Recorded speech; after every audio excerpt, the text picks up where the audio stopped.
চাও আমি বসে বসে পাদি গিলি আর পাদি? এত পাদলে তো মমতাকে ক্যামেরার বদলে নাক ধরে থাকতে হবে। আজকে তোমাদেরকে আমি নিয়ে যাব উড়িষ্যা থেকে দীঘা, আবার সেখান থেকে কেরালা, আবার যাব মন্দারমণি। माने सुबह 8 बजे, दिन के 12:15 बजे, दोपहर 3:45 बजे, रात 8:15 बजे, रात 11:15 बजे। নানান জায়গায় ঘুরে ঘুরে মজাদার খাবার খেতে আমার তো বেশ লাগে, কিন্তু পকেট যখন ঠন ঠন গোপাল থাকে তখন এরকম ধরনের ফুড চ্যালেঞ্জ করতে হয়। বলেন কি? তোমাদের রিকোয়েস্ট তো প্রায় আসে, দিদি কি মজা করে খাচ্ছো, আমি যে খেতে পারবো না। সেই কথাই ভেবে আজকে 24 ঘন্টার জন্য আমি রিক্রিয়েট করব কিছু ট্রাভেল ইন্সপায়ার্ড আইকনিক ফুড। এই সমস্ত খাবারগুলো তোমরাও এই রেসিপি দেখে বাড়িতে বানাতে পারবে, ট্রাই আউট করতে পারবে, আর ঘরে বসে ঘোরার মজা নিতে পারবে। যারা স্ট্রিট ফুড খেতে ভালোবাসো না, কলকাতা আর ওয়েস্ট বেঙ্গলের মতোই উড়িষ্যা হচ্ছে আলটিমেট ডেস্টিনেশন।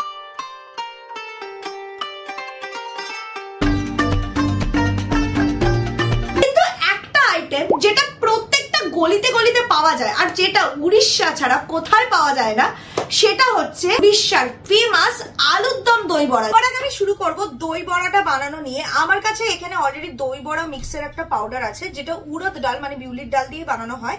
তোমার কাছে যদি এই পাউডারটা না থাকে, তুমি বিউলির ডাল ভিজিয়ে নিয়ে তারপর মিক্সিতে পেস্ট করে বানাতে পারো।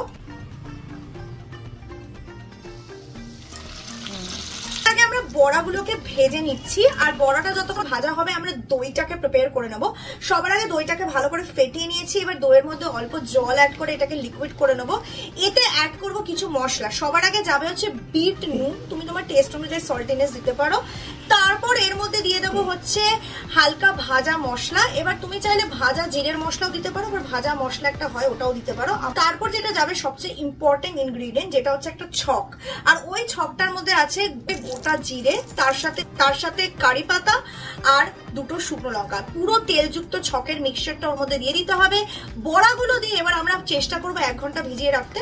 এতে কি হবে বলো তো, বড়াগুলো পুরো সফট হয়ে যাবে। আমি এখন রেখে দেবো ফ্রিজের মধ্যে যাতে এটা ঠান্ডা হয়ে যায়। আলুর দমটা প্রিপেয়ার করে নিচ্ছি।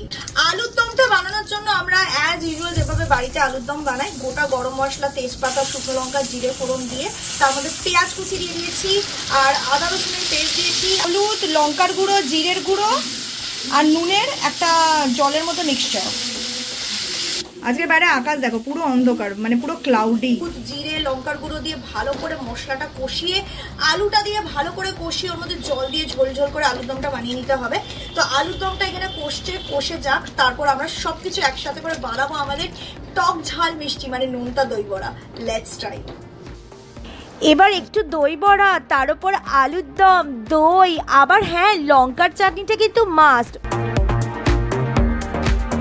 তো গাইস, আমার আলুর দম দই বড়া একদম রেডি। তো চলো এটাকে নিয়ে যাওয়া যাক আর সকালে ব্রেকফাস্টটা পেট পুজো করে সারা যাক। আমি ফাইনালি চলে এসেছি উড়িষ্যা স্পেশাল এই দই আলুর দম মানে দই বড়া আলুর দম নিয়ে।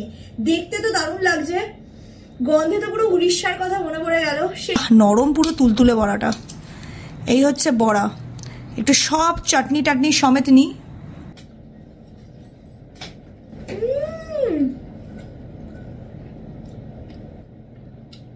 পুরো ভুবনেশ্বরের কথা মনে করিয়ে দিল।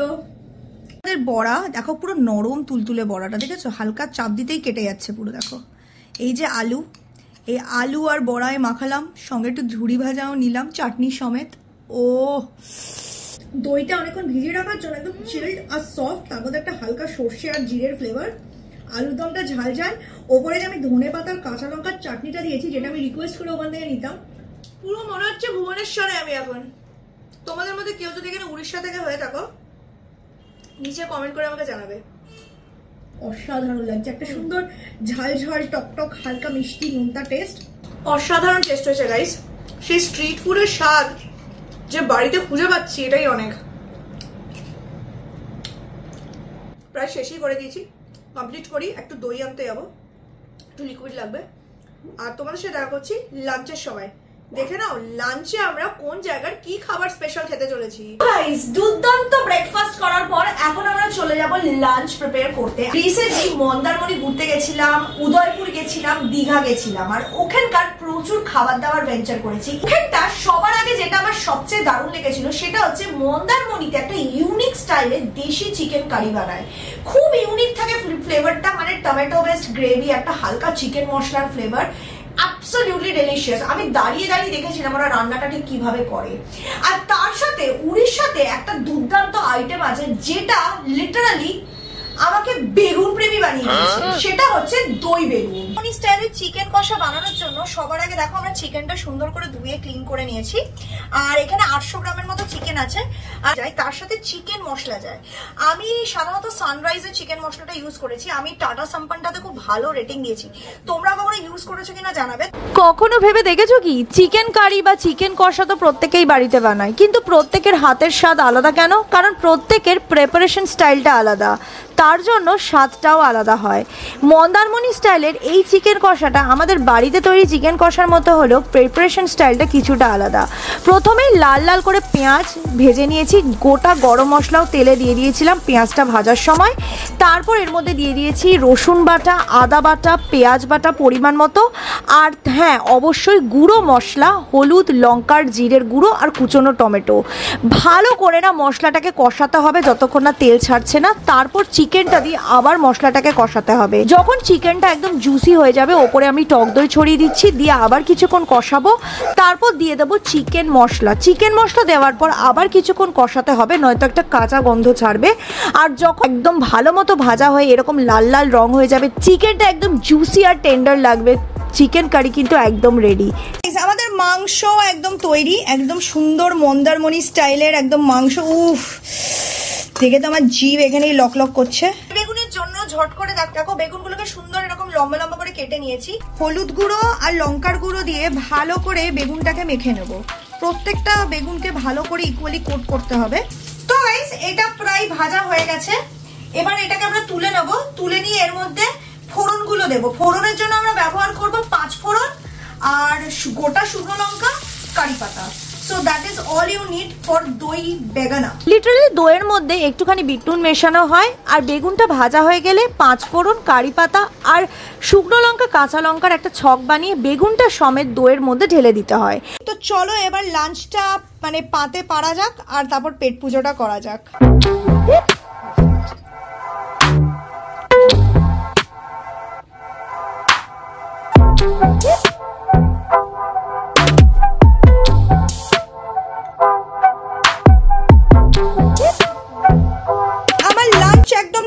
তো চলো যাওয়া যাক আর পেট পুজো করে খাওয়া যাক। ফাইনালি আমি বসে গেছি আমার লাঞ্চ নিয়ে। আর আজকের এই দুপুরের লাঞ্চ এতটাই জবর যে যারা উড়িষ্যা থেকে এই ভিডিওটা দেখছো তারা প্লিজ কমেন্ট করে জানিও আমি কি ঠিকঠাক রাখতে পেরেছি। যদি কিছু ভুলভাল হয়ে থাকে তোমরা নিচে ফিডব্যাক দিয়ে আমাকে অবশ্যই বলো যে আমি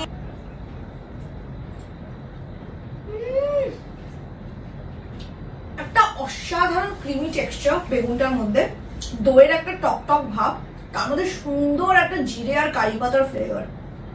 এরকম দুর্দান্ত খাবার আমি খাই। আই থিঙ্ক এটা গরমকালের জন্য পারফেক্ট, কারণ দই তোমার পেটকেও ঠান্ডা করবে আর হজম।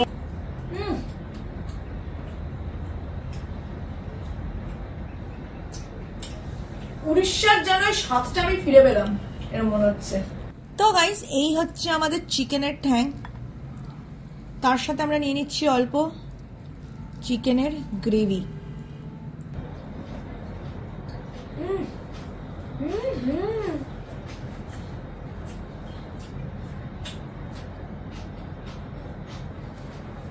পুরো পুরো মন্দারমণি সেই স্বাদটা যেন খুঁজে পেলাম। আর আই মাস্ট সে দিস, আমি এতদিন সানরাইজের চিকেন মশলা খেয়েছি, আমার টাটার চিকেন মশলাটা আরো বেশি বেটার লাগছে। মশলার স্বাদটা অনেকটা মানে মাইল্ড আর অতটা স্ট্রং না, খুব ভালো করে চিকেনের সাথে মিশেছে, খুব সুন্দর লাগছে। ট্রাই করতে পারো, নো ডাউট টেস্ট আছে।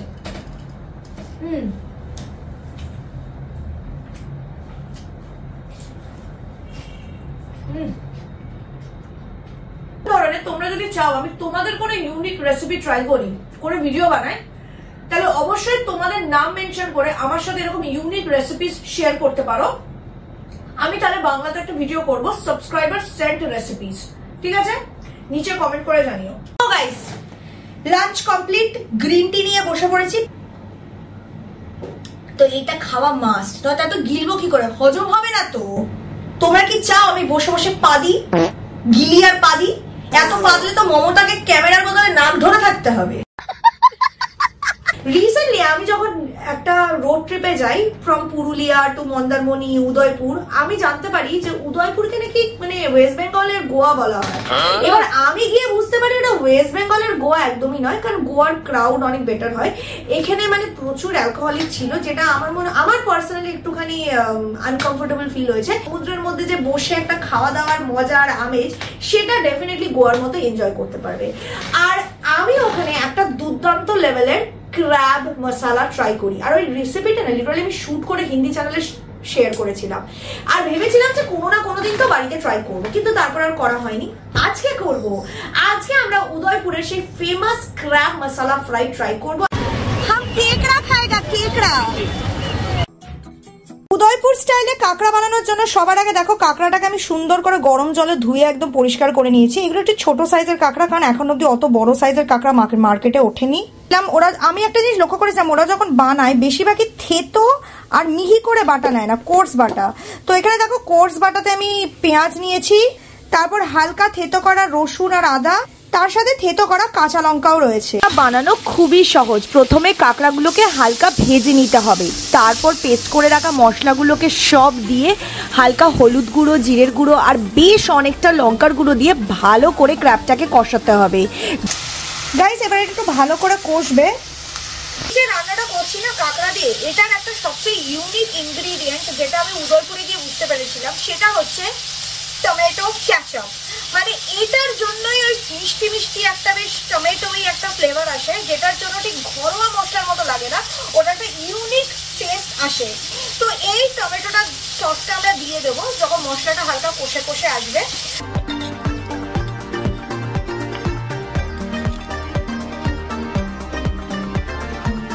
তো গাইস, আমাদের উদয়পুর স্টাইলে কাঁকড়া মশালা ফ্রাই একদম তৈরি। ফাইনালি আমি বসে গেছি বিকেলের টিফিন নিয়ে। এই মশালা ফ্রাই ক্র্যাব, যেটা একদম উদয়পুরের সেই ক্র্যাব ফ্রাইয়ের কথা মনে করিয়ে দিয়েছে। বাট এটা খাওয়ার আগে আমি একটু মুখের মেকআপটা তুলবো। খুবই জঘন্য অবস্থা, সারা দিন ধরে রান্না করে করে আমার অবস্থা পুরো কাহিল হয়ে গেছে। আর পেড কোলাবোরেশনে লেখা নেই, সো নট স্পন্সার্ড। তো সবার আগে আমি যেটা ব্যবহার করব সেটা হচ্ছে আমার এই trusted Garnier micellar water. Makeup গুলোকে তুলে নেবো, দেখেছো কত ইজিলি উঠে যায়। আজকে না বড্ড বেশি খাটুনি হয়ে গেছে, অত্যাধিক খাটুনি হয়ে গেছে। ডোন্ট ওয়ারি, আমরা বোরিং এর মতো খালি মেকআপ তুলবো না, আমরা কিছু কমেন্টও করবো, তোমাদের শাউট আউট দেবো। নিয়ে mobile 5 minutes later from my last living challenge video, যেটা ছিল living on stairs for 24 hours। প্রথম যে কমেন্টটা করেছি এটা লিখেছে সারা সাহা। ও লিখেছে হরর মুভি থেকেও পায়েলদির হরর চ্যালেঞ্জ দেখতে বেশি মজা লাগে। Thank you so much. মানে হরর চ্যালেঞ্জ গুলো যখন করি, ট্রাস্ট মি, আমার একটু মজা লাগে না, কারণ খুব ভয় লাগে। বাট আমার ভয় লাগার সত্ত্বেও আমি চেষ্টা করি তোমাদেরকে মজা দেওয়ার। তো তোমরা যে মজাটা পাও সেটা শুনে আমি সার্থক। নেক্সট কমেন্ট করেছে জয় সেনগুপ্ত।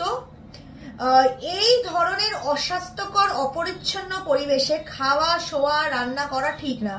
তো বলতে চাই, দেখো তোমাকে তো কেউ করতে বলেনি, যা করছি আমি করছি, so it doesn't matter. Are also another thing, আমাদের দুনিয়াতে এরকম অনেক মানুষজন থাকে যারা এর থেকেও খারাপ পরিবেশে থাকে, জীবনযাপন করে আর কষ্ট করে খাওয়া দাওয়া করে। কারণ প্রত্যেকের বাড়িতে না, প্রত্যেকের লাইফে গুছানো ঘর বাড়ি থাকে না। একটুখানি আই থিঙ্ক কষ্ট করাই যায় যদি আমি অন্য কাউকে আনন্দ দেওয়ার কথা ভাবি বা চেষ্টা করে থাকি। এবার শেষমেশ কাঁকড়া চেবানো যাক। তো এই হচ্ছে আমার কাঁকড়া আর এই হচ্ছে আমার ডাল। এবার এটা দিয়ে এটাকে চেবাবো।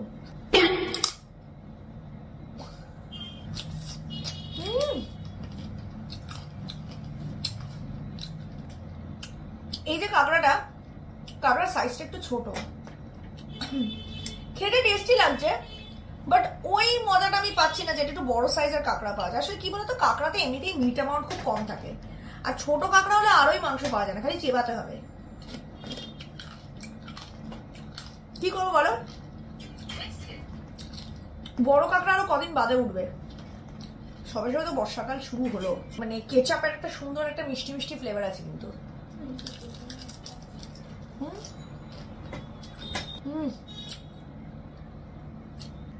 আমি আর কাঁকড়া চেবাবো, কাঁকড়া চেবাতে চেবাতে রাতের ডিনারটা প্রিপেয়ার করবো।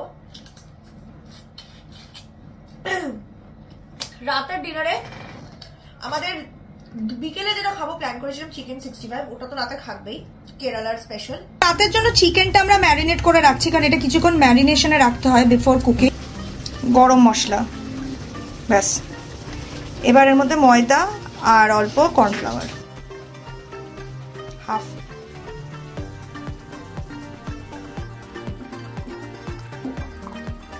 এই দেখো, এটা ম্যারিনেশনটা রেডি করে নিয়েছি। এবার এটা আমরা ফ্রিজে ঢুকিয়ে দিচ্ছি, কারণ এটা ম্যারিনেট করতে হবে বলেই আমরা রাতে বানাবো। সসের জন্য সবার আগে আমরা নেব দই, soya sauce, vinegar, red chilli sauce, ketchup, green chilli sauce.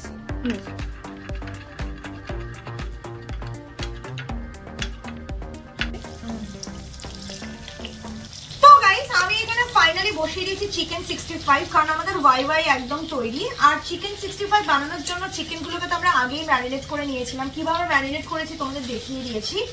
আর তারপর সসটাকেও আমরা প্রিপেয়ার করে রেখেছিলাম। সসটা বানানো খুবই সিম্পল। প্রথমেই দিয়ে দিলাম রসুন, তার সাথে কারি পাতা, কাঁচা লঙ্কা। এবার প্রথমে সসটা একটুখানি ফুটুক এখানে, তারপর আমরা ওর মধ্যে মিশিয়ে দেবো চিকেনটা। এবার আমরা পুরো ব্যাপারটা টস করে নেব সসের মধ্যে। দুর্দান্ত লাগছে কিন্তু। চলো এটাকে প্লেট করা যায়। লাকি ক্রমশ দেখো নাকটা এগিয়ে দিচ্ছে।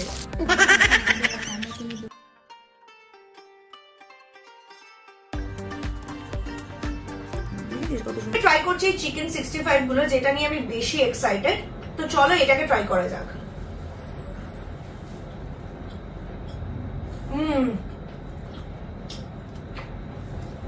একটা সুন্দর কারি পাতার ফ্লেভার। চিকেনের ভেতরটা কিন্তু বেশ জুসি, হালকা গার্লিকি, ঝাল ঝাল, ভালো লাগছে। এইটা ভালো হয়েছে।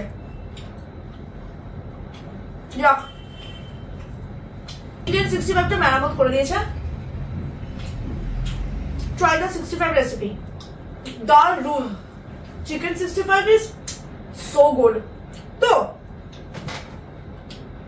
it is finally time guys to end this video. তোমাদের এই মজাদার ফুড চ্যালেঞ্জটা কেমন লেগেছে নিচে কমেন্ট করে অবশ্যই জানাবে। নেক্সট তোমরা কি দেখতে চাও, food challenge, living challenge, horror challenge, কি দেখতে চাও সেটা কমেন্ট করে জানিও। আর হ্যাঁ, ভিডিওটাকে লাইক আর শেয়ার আর সাবস্ক্রাইব করতে ভুলো না, কারণ তোমরা যদি লাইক শেয়ার সাবস্ক্রাইব না করো আমি ইন্সপিরেশনটা পাবো কোথা থেকে। আর খুব ভালো থেকো সবাই, টেক কেয়ার। তোমাদের করি বাই বাই।